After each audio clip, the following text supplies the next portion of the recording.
이태원 참사 특별법 제정안이 국민의힘 의원들이 퇴장한 가운데 야당 단독으로 국회 행정안전위원회 전체 회의를 통과했습니다. 이 국회 문턱을 완전히 넘기까지는 법사위와 본회의 절차가 남았는데 유족들은 여당의 동참을 강하게 촉구했습니다. 이종원 기자입니다. 이태원 참사 특별법안이 상정된 국회 행정안전위원회 전체 회의.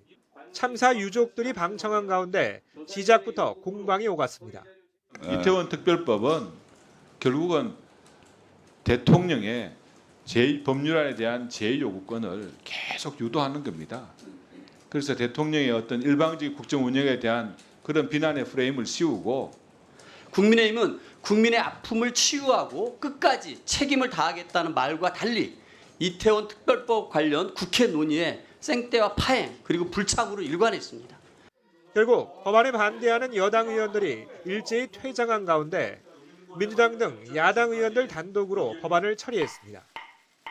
야당 주도로 안건조정위원회 문턱을 넘은 지 하루 만입니다.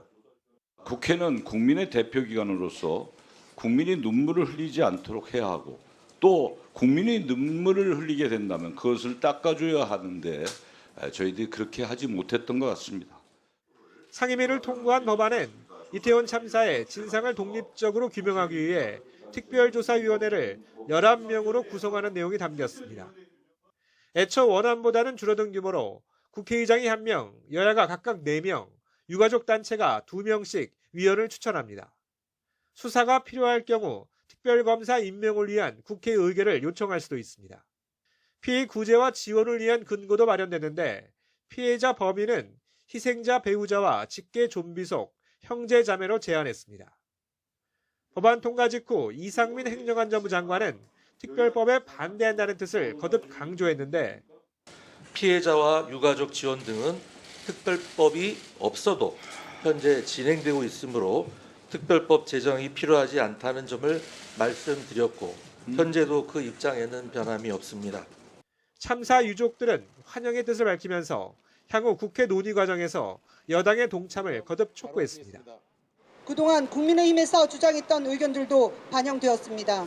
국민의힘도 심의와 표결에 동참하여 참사 일주기가 되기 전에 특별법을 국회에서 통과시켜 줄 것을 거듭 호소합니다. 이태원 참사 특별법안은 지난 6월 야당 주도로 이미 신속 처리 안건으로 지정된 상태입니다. 앞으로 법사위 90일, 본회의 60일 등 최장 150일 안에는 본회의에 상정돼 표결 절차를 밟게 됩니다. 하지만 여당은 특조위 구성 등이 편파적일 수 있다는 점 등을 들어 반대하고 있어서 법안의 최종 통과까지는 진통이 예상됩니다. YTN 이종원입니다.